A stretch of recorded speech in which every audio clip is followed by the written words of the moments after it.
పంచామృతమయ సరోవరాలు పంచలోహమయ ప్రాకారాలు ప్రపంచమేలే ప్రజాధిపతులు స్వర్గద్వీపానికి మహానిధులు ఇంద్రనీలమణి ఆభరణాలు. దేవీ నవరాత్రుల్లో 10వ రోజు శ్రీ మహిషాసురి మర్దిని అమ్మవారి పూజ, అలానే లక్ష్మీ అష్టోత్తరం చదువుకున్నాము.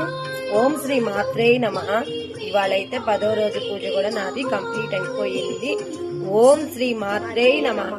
అమ్మల గన్నయమ్మ, ముగ్గురమ్మల మూలపుటమ్మ, సురారులమ్మ, కడుపారడి గుచ్చినయమ్మ, తనులో నమ్మిన వేల్పుటమ్ముల మా మనుల యుండడి దుర్గ మాయమ్మ, కృపాప్తి ఇచ్చుతమాత్వ కవిత్వ పటత్వ సంపదల్. ఓం శ్రీ మాత్రే నమః.